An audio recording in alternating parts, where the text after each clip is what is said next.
सिय मुख ससी भय नयन चकोरा।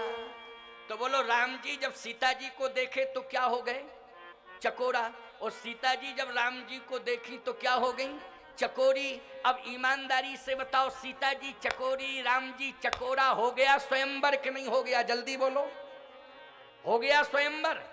अब स्वयंवर में किसी भी प्रकार का संदेह नहीं है। गोस्वामी तुलसीदास जी महाराज ने परिभाषा बदल दी धनुष यज्ञ की। विश्वामित्र जी से कहा कि अब धनुष यज्ञ नहीं, आदेश दो राम को कि प्रवेश करें किसमें? स्वयंवर में। धनुष यज्ञ भूमि में नहीं, स्वयंवर में प्रवेश करें। इसलिए सीय स्वयंवर देखिए जाई, ओ इसका है धोते बड़ाई। हे राम भद्रजू अब स्वयंवर में प्रवेश करो। स्वयंवर में प्रवेश, भगवान राम ने आज्ञा श्रोधारी की, स्वयंवर में प्रवेश किया। अच्छा, स्वयंवर की भूमि पर जैसे ही प्रवेश किया, वो रंग भूमि थी, रंग भूमि। जनकपुर में कौन सी भूमि थी जिस पर विवाह होना था? रंग भूमि। अब उसमें हजारों की संख्या में कुर्सियां पड़ी, हजारों की संख्या में कुर्सियां पड़ी, क्योंकि हजारों राजा आए थे कि नहीं आए थे? बोलो भाई।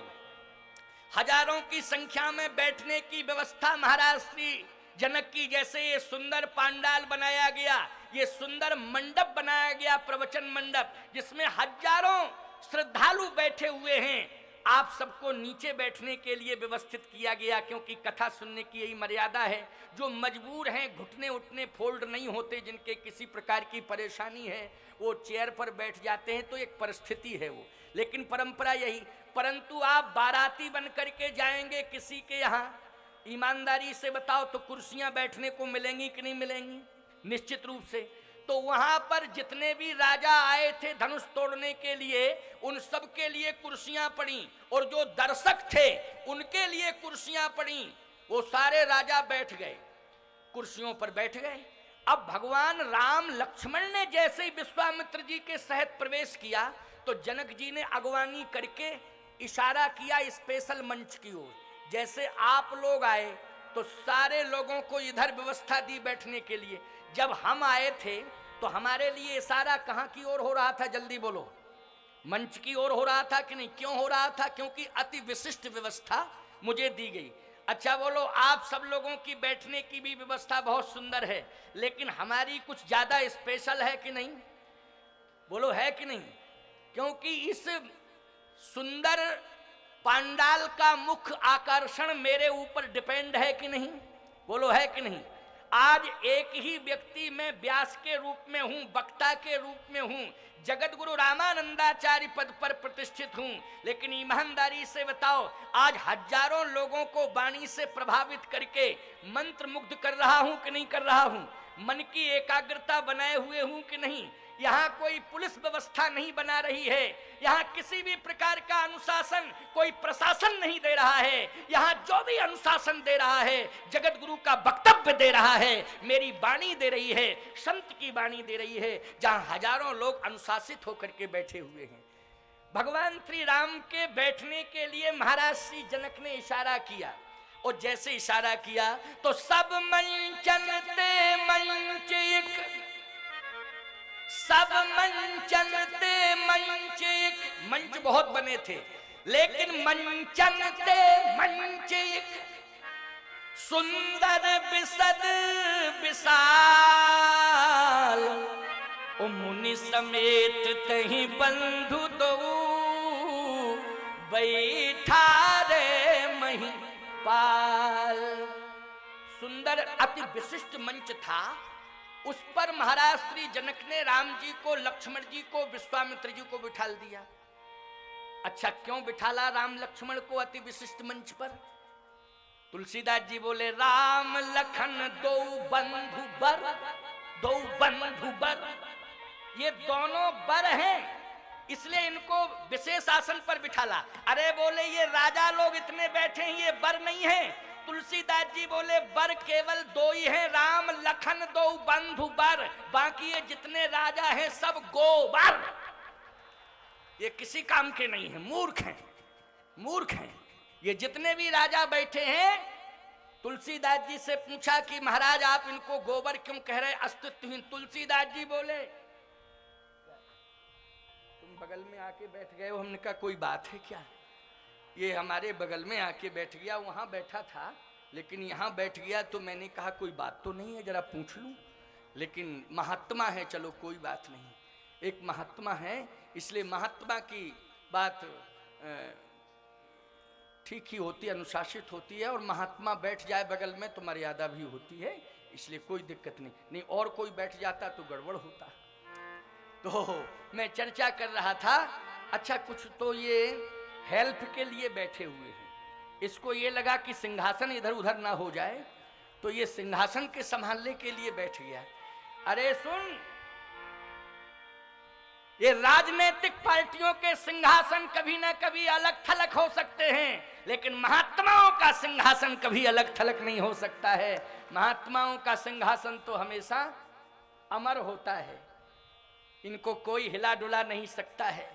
याद रखना, सावधानी से सुनना, क्योंकि राजनेता जनता का प्रतिनिधित्व स्वीकार करता है, राजनेता जनता का प्रतिनिधित्व स्वीकार करता है, लेकिन महात्मा परमात्मा का प्रतिनिधित्व स्वीकार करता है। इसलिए साधु का सिंहासन अचल होता है, देखने में लगता है कि हिल रहा है, डुल रहा है नहीं, लेकिन सिंहासन अचल होता है साधु का, क्योंकि परमात्मा का प्रतिनिधित्व करता है, इसलिए उसके सिंहासन को स्वयं परमात्मा संभालता है। तो आज सब मंचन ते मंचिक सुंदर विशद विशाल, मुनि समेत तहे बंधु दो बैठा रे मही पाल। आज जैसे ही बिठाला तो एक राजा बोला क्यों, एक बात समझ में नहीं आ रही है कि स्पेशल कुर्सियां कैसी पड़ी हैं, हम लोगों के लिए अलग और ये 3 कुर्सियां अलग, ये बात समझ में नहीं आ रही है। दूसरा बोला कुर्सियों उर्सियों से क्या लेना देना, अपन तो धनुष तोड़े और जयमाल डलवावे और ले चले, कुर्सियों से क्या लेना देना, पड़ी रहें कुर्सियां अलग, कुर्सियों से कोई मतलब नहीं है। यहाँ तो धनुष से मतलब है, कुर्सी से मतलब नहीं है, धनुष तोड़ना है। तुलसीदास जी से पूछा कि आपने इनको अस्तित्वहीन गोबर का मतलब, अस्तित्वहीन गोबर कौन सा गोबर, वैसे गोबर यज्ञशाला में लीपा जा रहा है तो गोबर लीपा जा रहा है, बोलो लीपा जा रहा है कि नहीं। अगर कहीं कोई शुभ कार्य होता है उसमें गोबर का ही प्रयोग होता है, बोलो होता है कि नहीं होता है। लेकिन हर महीने के गोबर का प्रयोग होता है, लेकिन सावन भादों के गोबर का कोई प्रयोग नहीं होता। क्यों भाई, सावन भादों का गोबर किसी काम में आता है, बोलो। तुलसीदास जी बोले गोबर में भी सावन भादों के गोबर हैं, ये किसी काम के नहीं हैं, मूर्ख हैं। क्यों, बोले इनको शर्म नहीं आ रही है, इनको शर्म नहीं आ रही है कि जगत जननी जगतो धारिणी मोक्षदायिनी भुवनेश्वरी आदि शक्ति पराम्बा शक्ति स्वरूपा जो जगत की माता है, आज माँ के साथ विवाह कराने के लिए आए हैं। अरे माँ के दरबार में आकर के पुत्र की भूमिका में इन्हें प्रणाम कर लेना चाहिए था, माँ का सम्मान करना चाहिए था, लेकिन ये मूर्ख हैं जो विवाह का संकल्प लिए बैठे हैं। अरे जगत जननी का वर्ण तो जगत पिता ही कर सकता है और कोई दूसरा नहीं कर सकता है। इसलिए जगत पिता रघुपति निहारी, जगत पिता रघुपति विचारी, भर लोचन छवि लेओ निहारी। कुछ जो साधु राजा थे जिनके कछु विचार मन माही, और चाप समीप महीप न जाही। जो विचारवान राजा थे, जो सज्जन थे राजा, वो राजा जो है प्रणाम कर रहे हैं जनकपुर की भूमि को, वो प्रणाम कर रहे हैं धनुष को, और वो प्रणाम कर रहे हैं उच्च सिंहासन पर बैठे प्रभु राम को, और वो प्रणाम कर रहे हैं जिस भवन में श्री जानकी जी बैठी हैं उस भवन को। और कहते हैं कि इस धरती पर आने का मेरा सौभाग्य है कि आज मैं मिथिला की भूमि पर आ गया। ये साधु राजा हैं। बोले फिर नालायक राजा कौन है, बोले छटनी। तुलसीदास जी बोले हमने छटनी कर दी नहीं, 10,000 नालायक हैं। 10,000 से ज्यादा आए हैं, लेकिन नालायक कितने हैं, 10,000। कहे प्रमाण क्या है कि ये 10,000 नालायक हैं? बोले धनुष के पास 10,000 गए, भूप सहस 10 एक ही 12। बोलो 11,000 गए धनुष के पास कि 9,000 गए? बोलो जल्दी। 10,000 भूप सहस 10 एक ही 12, लगे उठावन तरही न तारा। 10,000 राजा। तो तुलसीदास जी से कहा कि 11,000 क्यों नहीं गए, 9,000 क्यों नहीं गए, 9.5 क्यों नहीं गए, 10,500 क्यों नहीं गए, ये 10,000 फिक्स 10,000 क्यों, ये बताओ। तुलसीदास जी ने कहा 10 के अंक में अभिमान है, 10 के अंक में अभिमान है, 9 में अभिमान नहीं है, 11 में अभिमान नहीं है, लेकिन 10 में अभिमान का कैसे है? 10 में अभिमान, बोले ऊपर होता है 1 और नीचे होता है 0। तो ईमानदारी से बताओ, 1 मानता है हीरो और 1 कहता है मेरे नीचे सब 0। क्यों भाई? अच्छा 10,000 में 4 कितने 0 लगेंगे? 1 0 में 10 और 2 0 में 100 और 3 0 में 1000 और 4 0 में 10,000। ईमानदारी से बताओ, ये जो 1 ऊपर है वो इन सबको नीचे 0 मानता है कि नहीं मानता है? बोलो, अपने को हीरो मानता है 1 कि नहीं?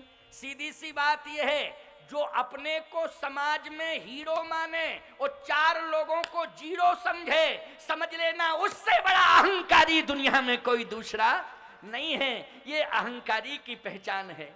और कहीं एक ये समझ ले कि 4 अगर तुम मिलके हमारा सहयोग नहीं करते तो हम हीरो नहीं बन पाते, इसलिए तुम 4 ने मिलकर के मुझे हीरो बना दिया, ऐसा एक नहीं कहता है। बोलो, एक यही कहता है कि तुम सब 0, मैं हूं हीरो, मेरे समान कोई हीरो है ही नहीं, मैं ही हीरो हूं, अपने को हीरो मानता। तो तुलसीदास जी ने कहा ये सब अभिमानी बैठे हुए हैं, इनके अभिमान की परीक्षा हो रही है और इनका अभिमान सब मिट्टी में मिलने वाला है। देखो कैसे मिट्टी में मिलने वाला है। आज की कथा बड़ी प्रेरणादायी कथा है, तुम सबको बहुत बड़ी प्रेरणा मिलने वाली है। 10,000 बैठे हैं। जनक जी ने कहा बैठे बैठे क्या तमाशा देख रहे हो, क्या तमाशा देख रहे हो, 5:30 बज गया है, उठो धनुष को तोड़ो जल्दी, क्योंकि 6 बजे मेरी बेटी के विवाह का मुहूर्त है। कै बजे मुहूर्त है? 6 बजे। 6 बजे मेरी बेटी के विवाह का मुहूर्त है और 5:30 बजने जा रहा है, तमाशा देख रहे हो, क्यों आए हो? राजाओं ने कहा तमाशा देखने नहीं आए, धनुष तोड़ने आए। धनुष तोड़ने कहा बैठे क्यों हो, धनुष तोड़ो। तो सभी उठने लगे। तो राजाओं ने आपस में कहा देखो एक एक करके जाओ, एक एक करके जाओ, सब क्यों उठ रहे हो? तो एक गया, पसीना निकल गया, लौटा। दूसरा हंसते हुए जा रहा है, जिससे नहीं टूटा वो रोते हुए आ रहा है।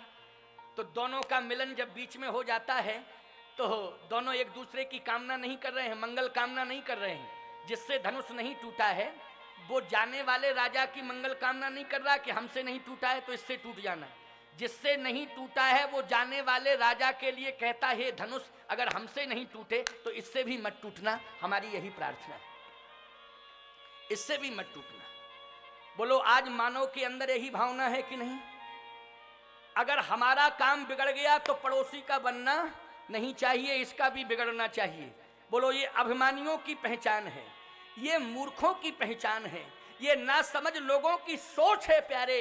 इसलिए आज इस प्रसंग से प्रेरणा ले लो कि जनकपुर में शक्ति परीक्षण हो रहा है, सबकी बुद्धि का परीक्षण हो रहा है, सबके व्यक्तित्व का परीक्षण हो रहा है, और इस व्यक्तित्व में कौन खरा उतरता है आज के प्रसंग से यही देखने समझने को मिलेगा।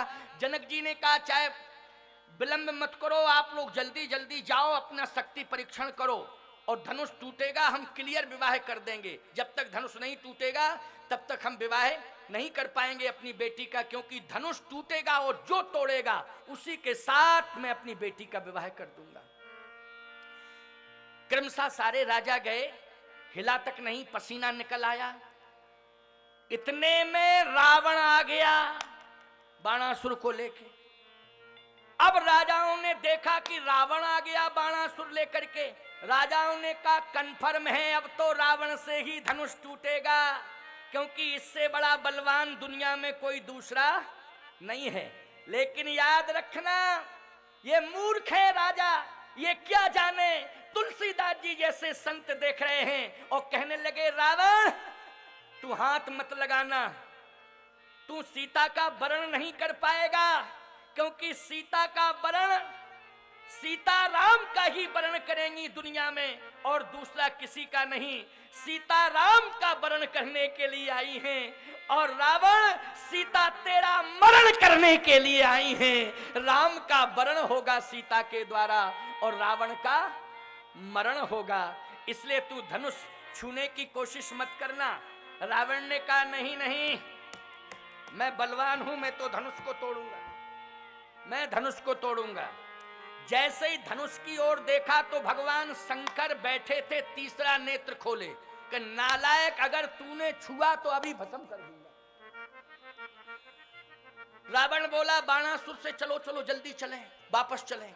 बाणासुर बोला, क्यों मूड ऑफ हो गया क्या, क्या बात है, क्यों वापस चलें? कहे इसलिए कि हम मरने नहीं आए, हम विवाह कराने आए थे, मरने के लिए नहीं आए। और हम देख रहे हैं कि पूरा का पूरा हाई करंट, जरा सा छुए वो मरे। अच्छा बोलो, शंकर जी के तीसरे नेत्र में अग्नि है कि नहीं? अग्नि में पावर होता है कि नहीं होता है? अग्नि में करंट होता है कि नहीं होता है?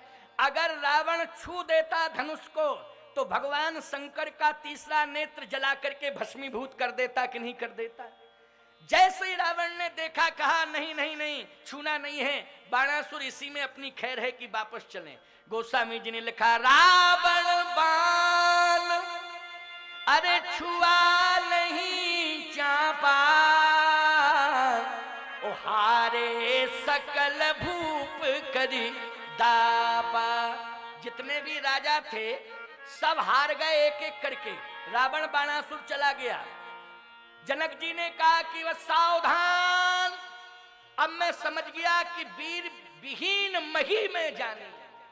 पहले मैं जानता था कि वीर भोग्या वसुंधरा, लेकिन आज मैं समझ गया कि वीर विहीन मही में जानी। पृथ्वी पर वीर नहीं, कायर रहते हैं।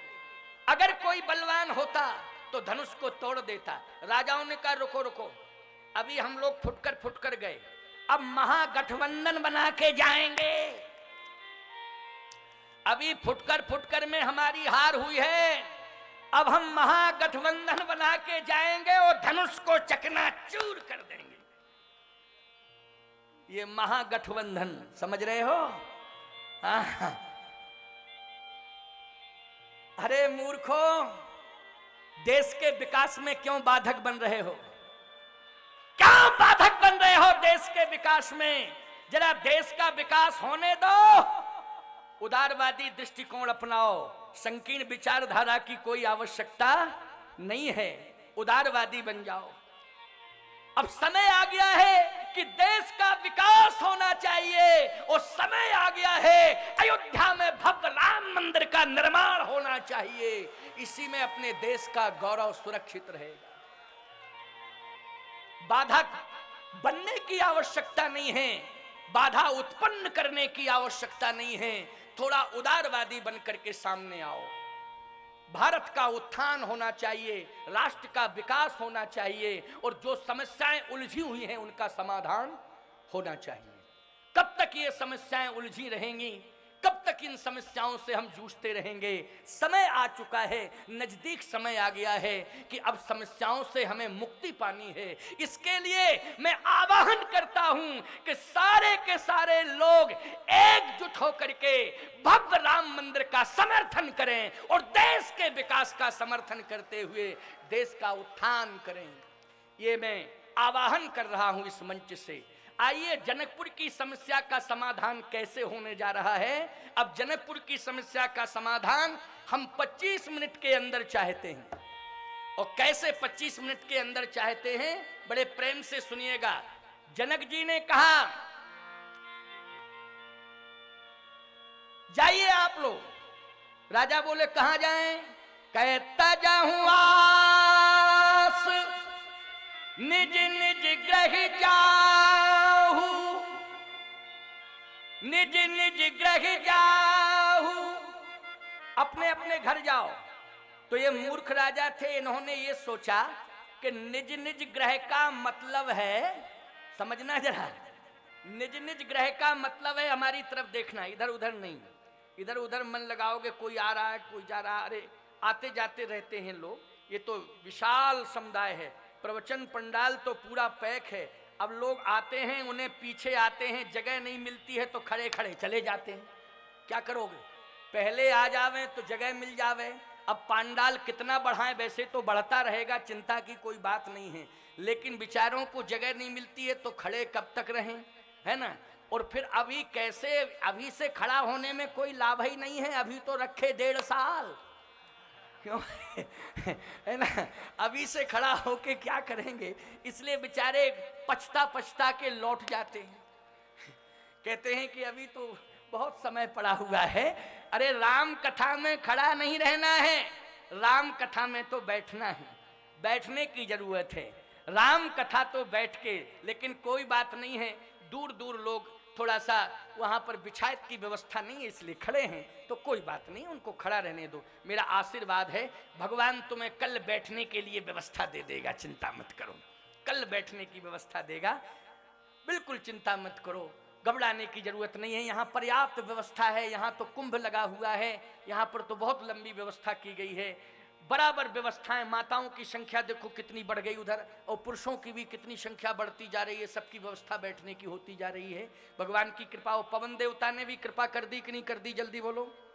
मैंने आपको पहले ही बता दिया था कि पवन देवता स्वागत करने आए हैं, बेग के साथ आए हैं, है ना, ये उनका हर्ष है, लेकिन तुम लोग घबराने लगे थे। बोलो किसी भी प्रकार का कोई संतुलन बिगड़ा, आराम से आए, वो आराम से बैठ गए शांति से, वो अप्रत्यक्ष रूप से हनुमान जी कथा सुन रहे हैं, समझ लेना, और सबकी हरकतों को देख रहे हैं कि कौन क्या कर रहा है नहीं, इसलिए वो अप्रत्यक्ष रूप से हनुमान जी बैठे हैं, और इसका अनुभव मैं कर रहा हूं, क्योंकि मैं बोल रहा हूं तो इसका अनुभव मैं कर रहा हूं, आप लोग भी अनुभव कर लेंगे, चिंता मत करो। बस अनुशासित ढंग से एकदम मन को एकाग्र करके हमारी बात को सुने, समझने की कोशिश करें।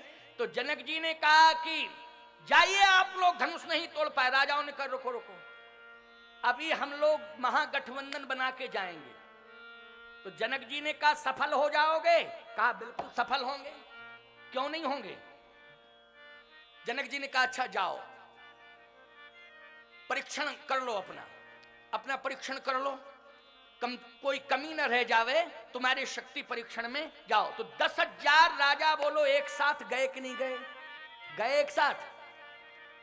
प्रमाण दे रहा हूं मैं अपनी तरफ से, कोई बात ऐसी नहीं कह रहा हूं कि मनमुखीपन से कह रहा हूं। भूप सहस 10 एक ही 12,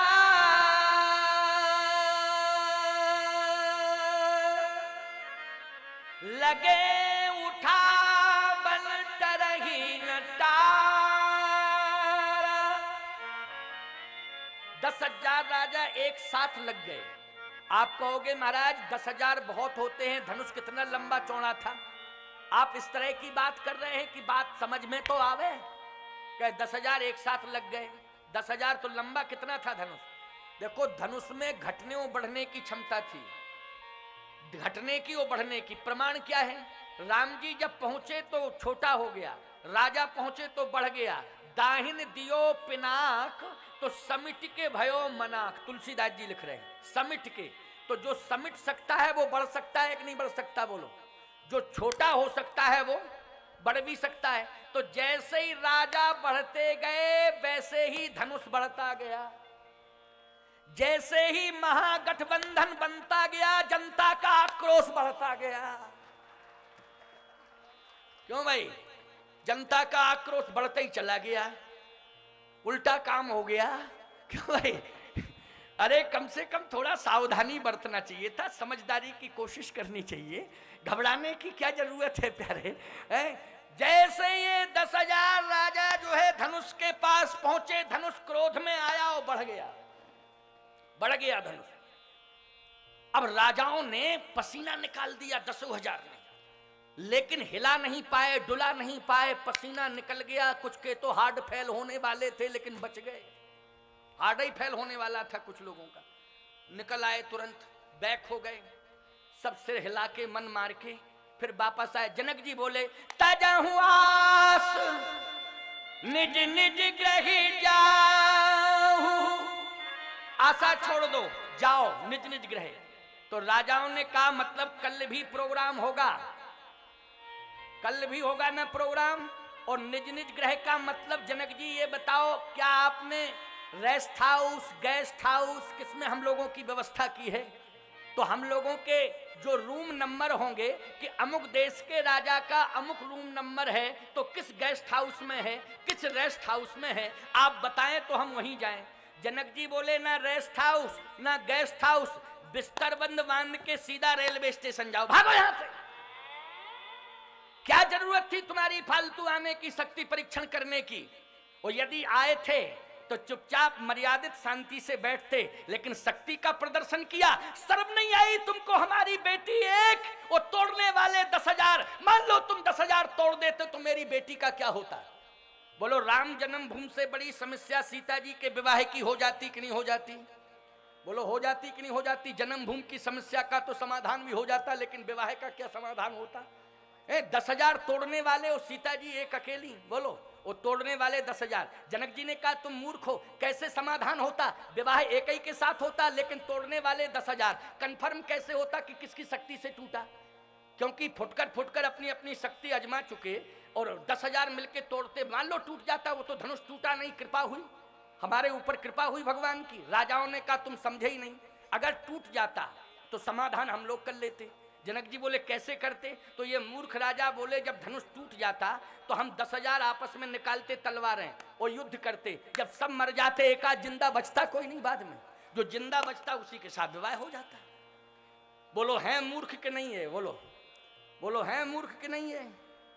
इसलिए मैं कहना चाहता हूं कि सीताराम जी के विवाह को कैसे संपन्न करोगे और कैसे राम विवाह से अपना बेटा बेटियों के विवाह संपन्न करोगे, यह आज की कथा से आपको प्रेरणा मिलने जा रही है, और बहुत बढ़िया सार गर्भित प्रेरणा आपको मिलने जा रही है।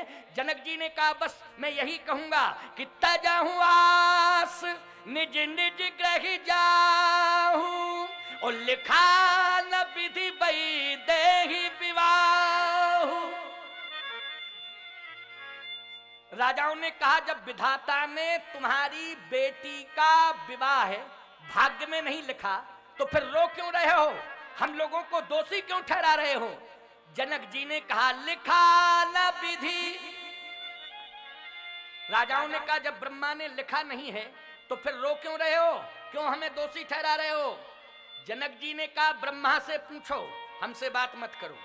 राजाओं ने ब्रह्मा से बात की, क्यों ब्रह्मा? वैदेही का विवाह तुमने भाग्य में नहीं लिखा।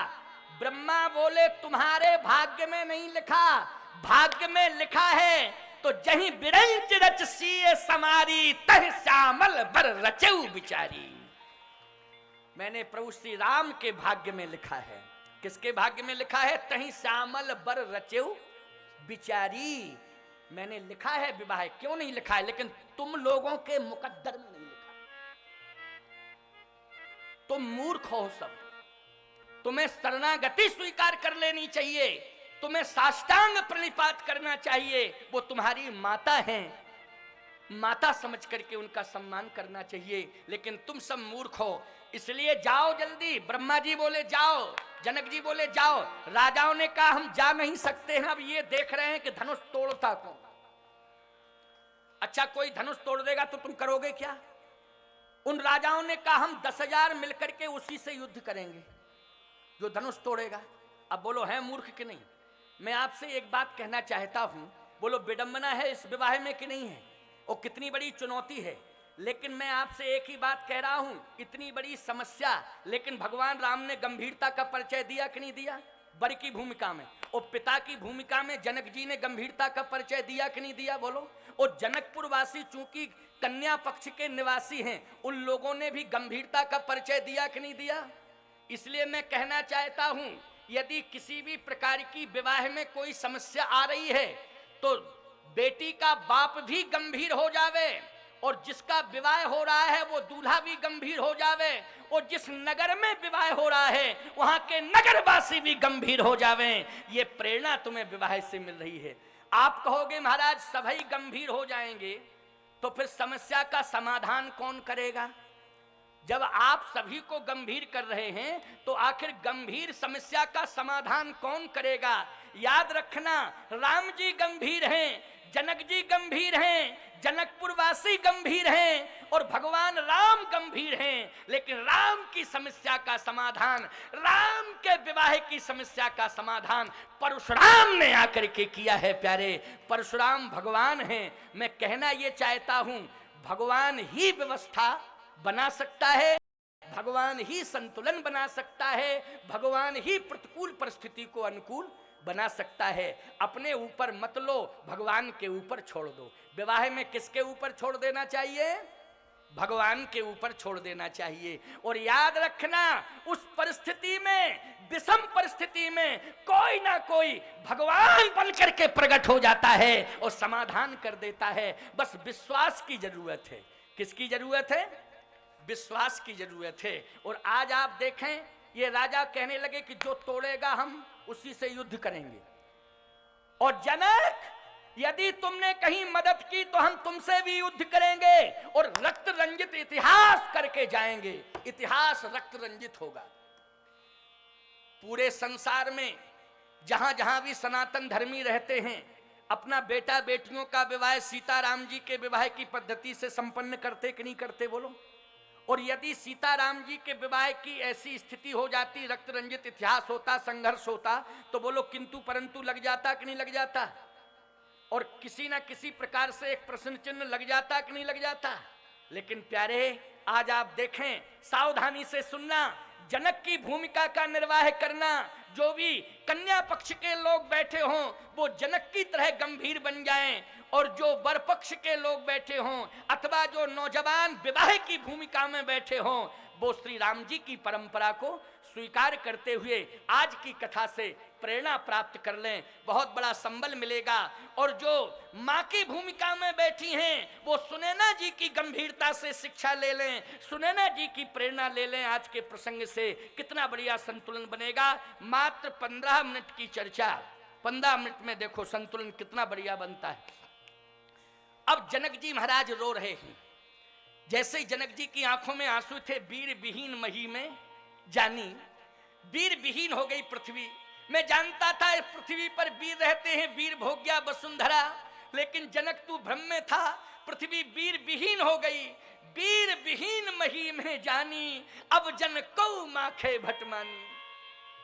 उसी समय जैसे वीर विहीन कहा तो लक्ष्मण जी के कान में आवाज पहुंची। समझना जरा, लक्ष्मण जी के कान में जैसे ही आवाज पहुंची, जनक जी ने कहा, अब जन को माखे भटमानी, ओ वीर विहीन मही में जानी। वीर विहीन, पृथ्वी वीरों से विहीन है। उसी समय माखे लखन कुटिल भई भोए, रदपत फरकत नैन रिसोहे। लक्ष्मण जी की आंखें लाल हो गई, ओंठ फड़कने लगे, शरीर कांपने लगा। अच्छा भाई, क्रोध आ गया कि नहीं आंखों में? ओंठ फड़कना, आंखें लाल होना, शरीर कपना, बोलो क्रोध है कि नहीं? लक्ष्मण जी कांपने लगे, क्रोध आ गया। लेकिन क्रोध आ गया लेकिन संतुलन नहीं बिगाड़ा। प्रमाण क्या है कि संतुलन नहीं बिगाड़ा? ओंठ फड़फड़ा रहे हैं, आंखें लाल हैं, ओंठ फड़फड़ा रहे हैं, शरीर कांप रहा है, लेकिन लक्ष्मण जी बोल नहीं रहे हैं। क्यों नहीं बोल रहे? मर्यादा है। क्या बोलना नहीं जानते हैं? देश के नौजवानों, लक्ष्मण के जीवन चरित्र से शिक्षा लो। क्या लक्ष्मण बोलना नहीं जानते हैं? लक्ष्मण बोलना जानते हैं, लेकिन क्यों नहीं बोल रहे? मर्यादा है। कहीं न सकत रघुवीर डर, लगे बचन जनुबान। बड़े भैया राम बगल में बैठे, हम बिना आज्ञा के कैसे बोलें? बोलो, बड़े का सम्मान है कि नहीं? आज नौजवानों को मैं चैलेंज देना चाहता हूं और प्रेरणा भी देना चाहता हूं कि लक्ष्मण के जीवन चरित्र से तुम शिक्षा ले लो। यदि समाज में बड़े लोग बैठे हों तो छोटों को बिना आज्ञा के बोलना नहीं चाहिए, ये धर्म कहता है। जब तक आज्ञा ना मिल जाए तब तक बोलना नहीं चाहिए। लेकिन उल्टा हो रहा है, बूढ़ों को बोलने नहीं दिया जाता है और नौजवान बोलते ही हैं। बूढ़ों को बोलने नहीं दिया जाता है और नौजवान बिना बोले मानते नहीं हैं। और यदि बूढ़ा बोलता है तो नौजवान कहता है मूड ऑफ मत किया करो, चुप रहा करो। तुम समझते नहीं हो, जब भी देखो तब मूड ऑफ करते रहते हो। अच्छा एक बात बताओ, इन नौजवानों का मूड ऑफ करते हैं बूढ़े, इनका मूड ऑन कौन करता है? कोई ऑफ करता है तो कोई ऑन भी करता होगा कि नहीं? तो हमारी समझ में तो एक ही बात आ रही है, बूढ़े तो इनका मूड ऑफ करते हैं और पत्नी ऑन करती है, पत्नी ऑन कर देती है मूड को। क्यों भाई? हमारी समझ में तो यही आया, यही निष्कर्ष निकाला मैंने। हालांकि यहाँ की बात नहीं कह रहा हूं मैं, तो तमिलनाडु की बात कर रहा हूं, क्योंकि मुझे अभी 9 तारीख तक यहाँ रहना है। क्यों भाई? अगर मैं कुछ कह दूंगा तो अन्यथा ना ले लें माताएं, बहन, बेटियां, नौजवान कि महाराज जी ऐसा। वैसे तो बूढ़ों को प्रसन्नता हो रही है कि नहीं हो रही है? बूढ़ों को प्रसन्नता हो रही है, हमें विश्वास है पूरी। अच्छा माताएं भी प्रसन्न हो रही हैं, माताएं भी बहुत खुश हो रही हैं। लेकिन सावधानी से मेरी बात को सुनना, शिक्षा दे रहा हूं। लक्ष्मण जी इसलिए नहीं बोल पा रहे हैं, बड़े भैया राम बगल में बैठे हैं, हम कैसे बोलें?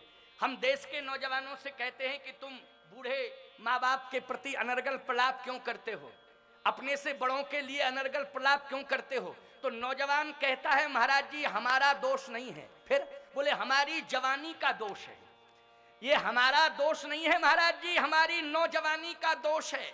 लेकिन देश के नौजवानों, यदि बूढ़े माँ बाप का अपमान करना, पड़ोसियों को गाली देना, अपने से बड़ों का अपमान करना, यदि इसी का नाम नौजवानी होता तो परमात्मा बचपन से बुढ़ापा दे देता, कभी किसी को नौजवान नहीं बनाता। नौजवानी का यह अर्थ नहीं है कि हम अपने से बड़ों का अपमान करें। नौजवानी का यही अर्थ है कि हम अनुशासित रहें। बोलो लक्ष्मण जी की नौजवानी अनुशासित है कि नहीं इस प्रसंग में?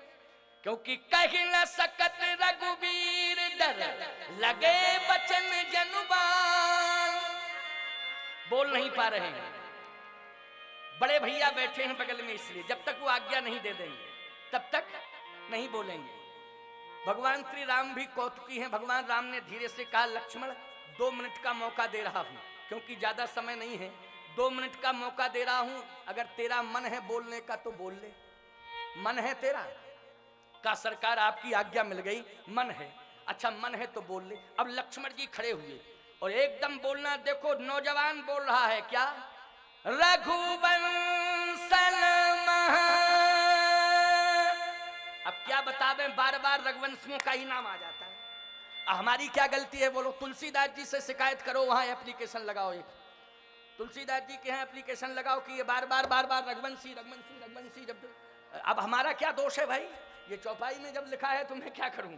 बोलो भाई चौपाई का संकेत है, मैं तो नाम नहीं ले रहा था, लेकिन जबरदस्ती नाम आ ही गया चौपाई में।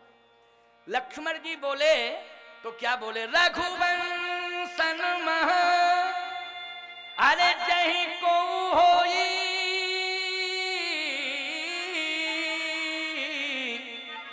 तही समाज यस कही न कोई, तही समाज अस कही न कोई। जहां रघुवंशी जैसे वीर बैठे हों वहां कोई समाज में ये कहने की हिम्मत नहीं जुटाता है। कही जनक जस अनुचित बानी। और एक बात मैं फिर भी कह रहा हूं, प्रभु श्री राम के चरण को पकड़ लिया लक्ष्मण ने और कहा महिमा तो प्रताप भगवाना, और दौड़ के गए धनुष की ओर। बोले का बाप रो पिनाक पुराना, कमल नाल जिम चाप चढ़ावो, और जो जन सत प्रमाण ले धावो, तोड़ो छत्रक दंड जिम। ऐ धनुष, तुम वीरता का प्रदर्शन कर रहा है, मैं छत्रक दंड की तरह तुझे तोड़ सकता हूं। छत्रक दंड की तरह, छत्रक दंड की तरह। राम जी ने कहा बल का प्रदर्शन कर रहे हो। जनक जी बोले ये छत्रक दंड क्या है, ये छत्रक दंड क्या है? अच्छा ईमानदारी से बताओ, छत्रक दंड बरसात में खेतों की मेड़ पर जो छत्र तन जाता,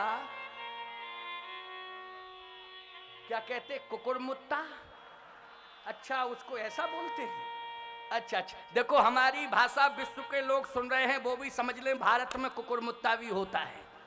क्यों भाई, हमारी बात जो है लाइव के माध्यम से, साधना चैनल के माध्यम से बोलो पूरे कई देशों में जा रही है, भारत में तो सब सुन ही रहे हैं, अन्य देशों में भी हमारी बात, चलो कोई बात नहीं है। छत्रक दंड कहते हैं, मुलायम मुलायम सा होता है, छत्र तंड आता है। अच्छा उसमें कितनी ताकत होती है? अच्छा क्रेन जब आती है तब उसे खींचती है, तब हटता है वो। क्रेन हटाती होगी उसको, इतनी ताकतवर होता है छत्रक दंड। एक हवा के साधारण झोंके में बोलो न्यस्त नाबूद हो जाता है कि नहीं हो जाता है? एक हवा के साधारण झोंके में ही न्यस्त नाबूद हो जाता है। छत्रक दंड में कोई ताकत नहीं होती। अरे धनुष, ये 10,000 राजा जो बलवान सिद्ध कर रहे हैं अपने को, सब कायर हैं, अगर इन्होंने हिला नहीं पाया तो तू क्या समझता है? मैं रघुवंशी वीर यहां पर आज तुझे बता देना चाहता हूं कि छत्रक दंड की तरह मैं तुझे तोड़ दूंगा। तोड़ो छत्रक दंड दिम। भगवान ने देखा तो दौड़ के चरण पकड़ लिए, तो प्रताप बलनाथ, आपके बल से, अपने बल से नहीं, आपके बल से, अपने बल से। देखो मर्यादा है कि नहीं, जल्दी बोलो। क्रोध में कंट्रोल है कि नहीं, बोलो। मर्यादा संयम है कि नहीं। इधर चैलेंज भी कर रहे हैं धनुष को, उधर भाई के चरण भी पकड़ रहे हैं। बोलो देश के नौजवान में मर्यादा है कि नहीं?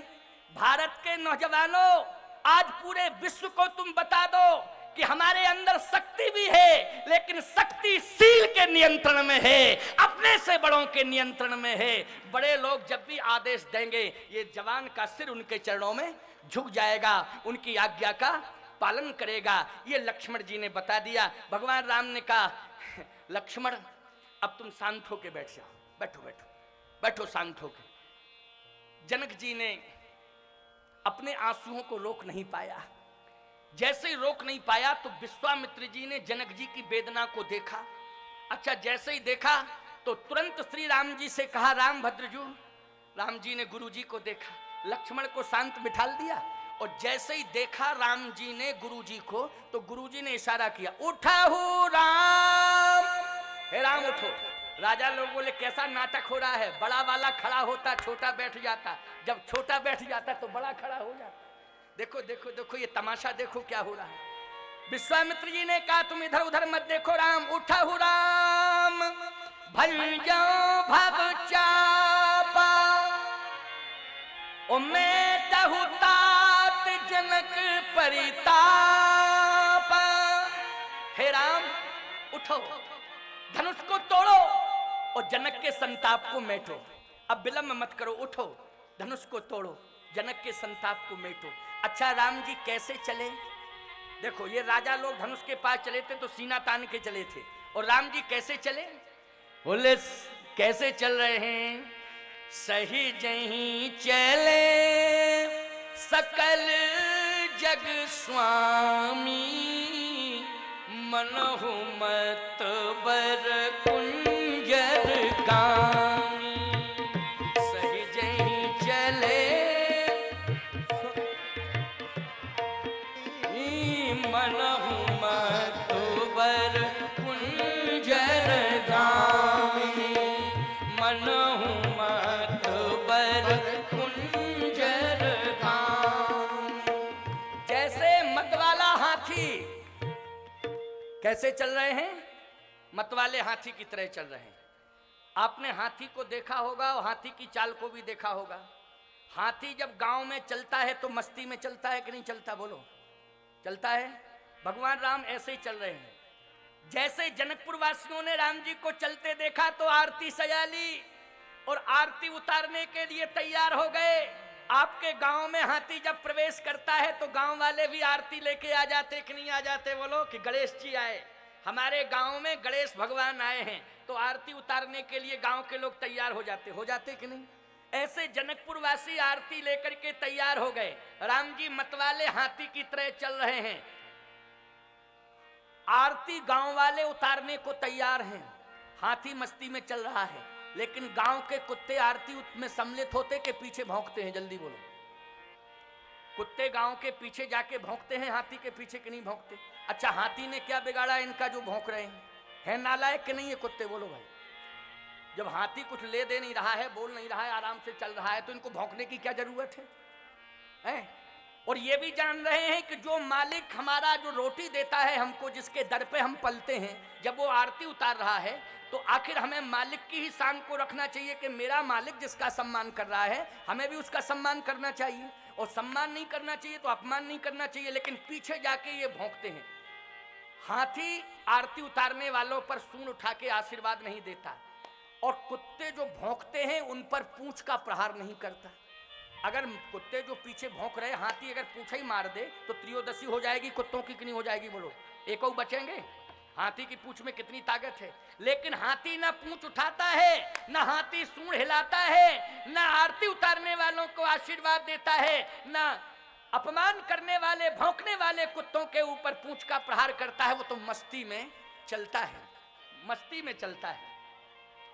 अब आप विचार करना, विचार करना, बहुत अच्छी बात आपको हम बता रहे हैं, विचार करने की जरूरत है। हाँ, उधर बैठो बेटा, शांति से चलो। थोड़ा सा एक व्यक्ति कोई भी यहाँ पर वॉलंटियर रहना चाहिए जो नियंत्रण बना के रखे, है ना। अनावश्यक रूप से आगे आने की जरूरत नहीं है। जिसको जहाँ जगह मिल जाए वहाँ बैठ जाओ। आगे बैठने की क्या, आगे आओ तो आगे पाओ, और पीछे आओ तो पीछे जाओ, है ना। और फिर आगे आने की कोशिश मत किया करो। हाँ, तो सुनो जरा ध्यान से, बहुत बढ़िया बात बता रहा हूं। अब भगवान श्री राम मस्ती से चल रहे हैं, और जैसे मस्ती से प्रभु श्री राम पहुंचे, बोले गज चाल में, मर्यादा है ये, हाथी की गंभीर चाल होती है। जब राम जी अयोध्या में हैं, अवधपुरी में, तो पुरुष सिंह दो वीर, सिंह के समान वीर हैं। और मिथिला में हैं, जनकपुर में हैं, तो मनहु मतवर कुंजर गामी हाथी। हाथी और सिंह में अंतर होता है कि नहीं होता है? सिंह में दहाड़ होती है और हाथी में गंभीरता होती है, होती कि नहीं? सिंह तेज चलता है और हाथी मस्त गति से चलता है। सीधी सी बात है, अपने नगर में तुम चाहे जैसी चाल चलो, कोई बात नहीं, गांव के लोग हैं, बर्दाश्त कर लेंगे। क्यों भाई? हम तुम्हारा गांव है, तुम अपने गांव में तेज चल रहे हो, दौड़ रहे हो, दहाड़ रहे हो, तुम्हारा गांव है, गांव के लोग मर्यादा को देखते हुए बर्दाश्त कर लेंगे, कोई बात नहीं है। लेकिन याद रखो, जब दूसरे के नगर में प्रवेश करो तो सिंह बन के नहीं, हाथी की तरह गंभीर बन करके दूसरे के नगर में प्रवेश करना चाहिए, जिससे तुम्हारे नगर की, तुम्हारे गांव की, तुम्हारे खानदान की मर्यादा सुरक्षित रह सके।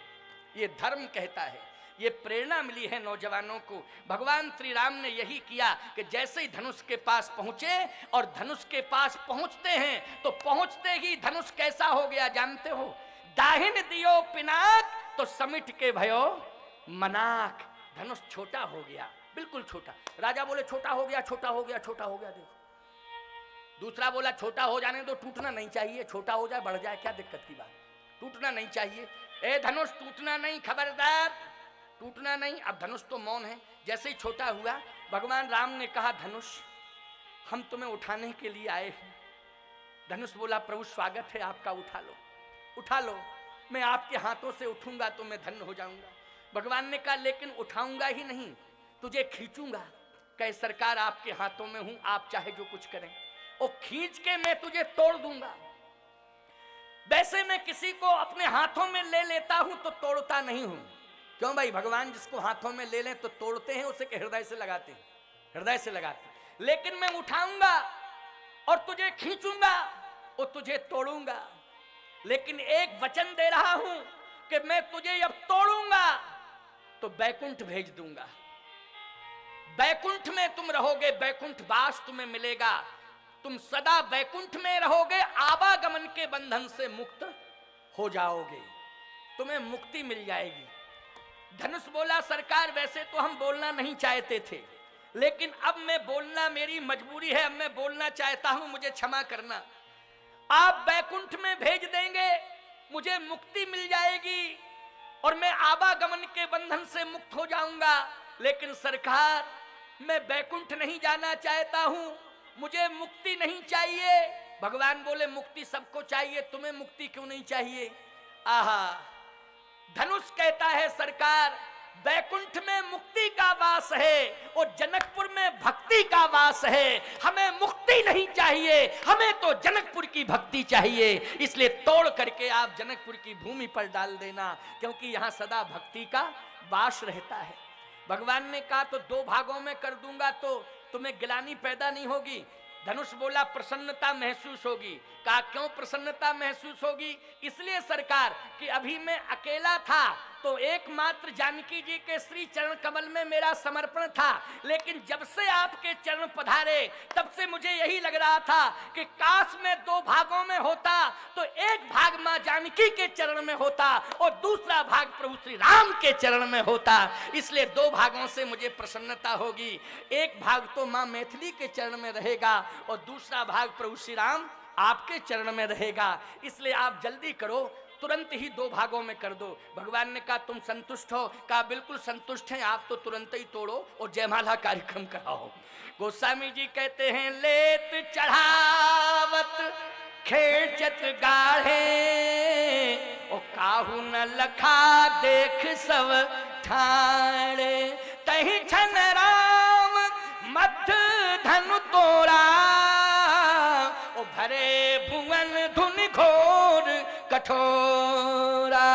भगवान ने 2 खंड कर दिए धनुष के। बोलिए राजा रामचंद्र भगवान की। भगवान ने 2 भाग कर दिए धनुष के और जैसे ही धनुष टूटा, याद रखना, अब देखो थोड़ा सा 5 मिनट की बात है, जरा ध्यान से सुनना। धनुष टूटा, राजाओं ने कहा सावधान खतरा, तलवार निकालो, युद्ध प्रारंभ। और राजाओं ने तलवारें निकाल ली। अब जैसे ही तलवारें निकली, अब धनुष ने ध्यान मोड़ दिया। कैसे मोड़ा? देखो ये युद्ध करने के लिए तैयार थे, लेकिन धनुष ने कैसे मोड़ा? राजाओं ने कहा धनुष तुमसे कहा था टूटना नहीं, लेकिन तुम टूटे क्यों? धनुष बोला 1 मिनट हमारी बात सुनो, इसमें गलती हमारी नहीं है। फिर किसकी गलती है? बोले तुम लोगों में कोई उस जगह पर पकड़े था जहां से हमें टूटना था, वहीं पकड़े था। तो जहां से हमको टूटना था वहीं पकड़े था, तो हम टूटते कहते। राजाओं ने कहा नालायक राजाओं ने, गलती हम लोगों की ही है, हम लोगों की वजह से हम लोगों की पराजय हुई है, किसी दूसरे की वजह से नहीं हुई है, हम लोगों की वजह से हुई है। सबसे पहले अपने आप से में निपट लो। सबने तलवारें निकाली, बोले एक दूसरे को मारना शुरू कर दिया। और जैसे ही एक दूसरे से युद्ध होना शुरू किया कि किसने पकड़ा, किसने नहीं तोड़ने दिया, किसने नहीं टूटने दिया धनुष को, आपस में सब एक दूसरे की तरफ देख करके ललकारने लगे, चैलेंज करने लगे, तलवारें निकाल करके आक्रमण करने लगे। विश्वामित्र जी ने सतानंद जी से कहा गोल्डन चांस है, बहुत अच्छा, अब जयमाल डलवा दो। अब बहुत बढ़िया है, क्योंकि ये राजा आप सही में लड़ रहे हैं, भ्रमित हो रहे हैं, इसलिए अब ज्यादा विलंब करने की जरूरत नहीं है, तुरंत ही जयमाल कार्यक्रम हो जाने दो। ये सीताराम जी के चरणार बिंदों की जयमाल है और उन्हीं के कंठ में श्री जानकी जी के द्वारा श्री राम जी के कंठ में जयमाल कार्यक्रम संपन्न हो रहा है। सतानंद जी ने कहा जल्दी करो। सतानंद तब आय सुदीना सीता गवन राम पहिकी। सीता जी जैसे ही जयमाल लेकर के पहुंची, सुनत जुगल कर माल उठाई, प्रेम विवश पहिराई न जाई। माला उठाई लेकिन प्रेम के कारण पहना नहीं पा रही हैं। पीछे से सखी बोली पहनाओ पहनाओ। सीता जी बोली प्रयास तो खूब कर रहे लेकिन पहना नहीं पा रहे हैं, थोड़ा सा आप कह दो कि सिर झुका लें। पीछे से सखी बोली राम लला जी सिर झुका लो। राम जी मन किए सिर झुकाने का, तब तक लक्ष्मण जी बोले धनुष का धनुष तोड़े, ऊपर से झुकें अलग? बिल्कुल नहीं झुकेंगे। ये 10,000 राजा जिन्होंने हिला नहीं पाया धनुष को, ये अकड़े मकड़े बैठे हुए हैं। हमारे भैया वज्र से कठोर धनुष तोड़ें, ऊपर से झुकें अलग? झुका झुकी बिल्कुल नहीं, भैया बिल्कुल मत झुको। अब राम जी खड़े ऐसे। अब विश्वामित्र जी ने कहा अच्छा है, सीधा साधा भरत था, भरत को ले आते तो बहुत अच्छा रहता, इसको ले आए। अब देखो एंड टाइम पर ऐसा बोल पड़ा, ये इसको बोलने की क्या जरूरत थी, तुरंत 1 सेकंड में जयमाल कार्यक्रम हो जाता।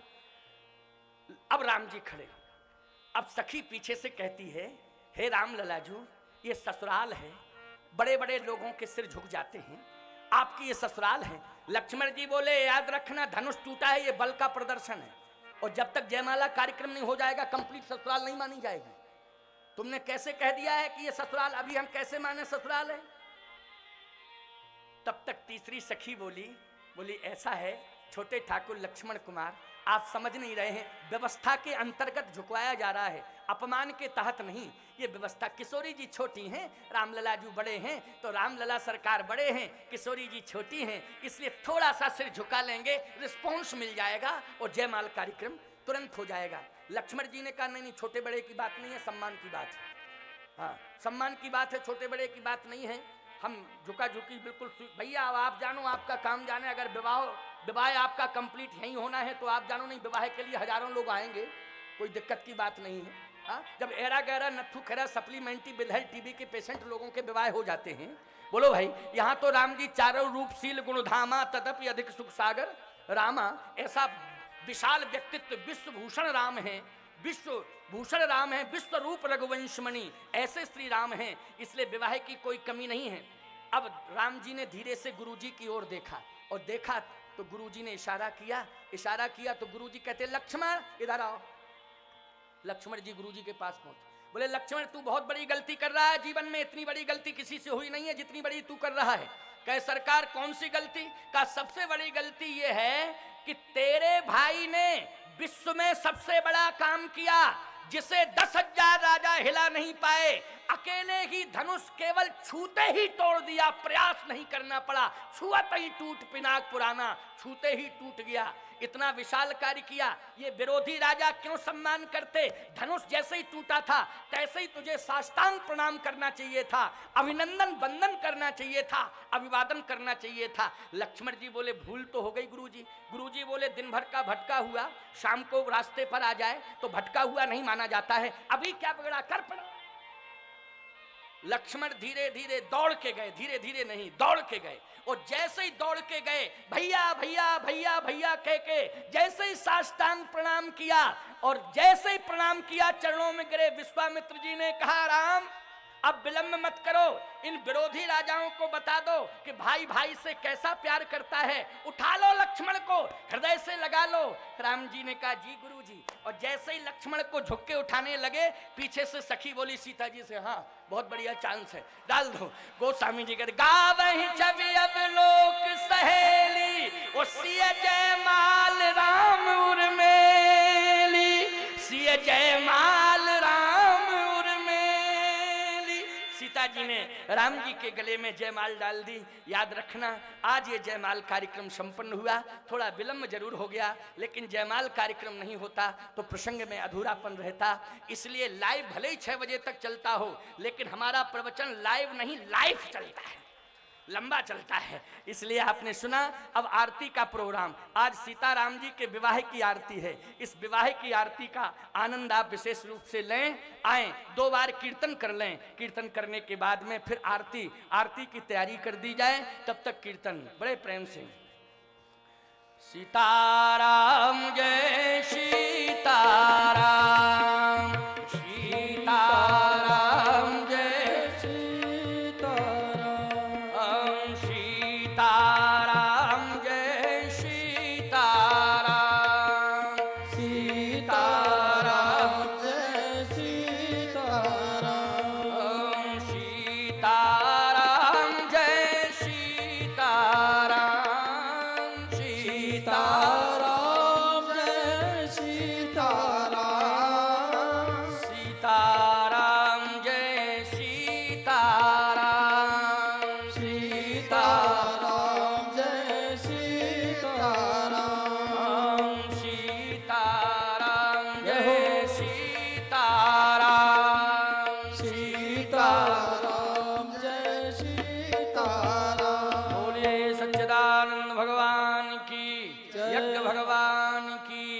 हर महादेव, जय जय सीताराम।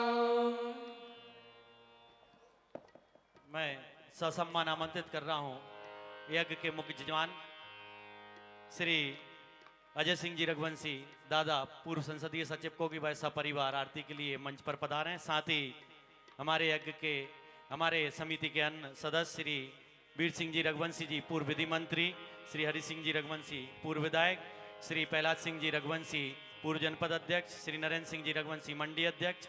साथ ही हमारे बीच में उपस्थित हैं डॉक्टर श्री मेहताब सिंह जी यादव जी जिला का अध्यक्ष कांग्रेस पार्टी, वह भी पधारे मंच पर आरती के लिए। श्री डॉक्टर राजेश रघुवंशी जी नागौर, श्री भगवत सिंह जी रघुवंशी चितौरा, श्री उदय पटेल जी बख्तरा, श्री भगवान सिंह जी भावसार, श्री कांति भाई जी शाह, श्री वीरज किशोर जी स्वाने, श्री रमेश जी माहेश्वरी जी, डॉक्टर हरि सिंह जी रघुवंशी विदिशा, श्री रघुराज सिंह जी पटेल छिंदवाड़ा, श्री रामेश्वर सिंह जी कुहिया, श्री वेद सिंह जी जामुन टोला और श्री लेखन सिंह जी नांदना सभी आरती के लिए मंच पर पधारने का कष्ट करें। साथ ही मैं आमंत्रित कर रहा हूं श्री भगवत सिंह जी रघुवंशी चितौरा, जिन्होंने कि आज के भंडारे के लिए 51,000 रुपये आज प्रदान किए हैं, और श्री कांति भाई जी शाह, श्री ब्रज किशोर जी स्वाने, श्री रमेश जी महेश्वरी जी रामायण मंडल ट्रस्ट बासोदा से, जिन्होंने 51,000 रुपये आज के भंडारे के लिए प्रदान किए हैं। हम उन्हीं का हार्दिक स्वागत करते हैं, अभिनंदन करते हैं। साथ ही 1,01,000 रुपया भंडारा के लिए जो यज्ञ में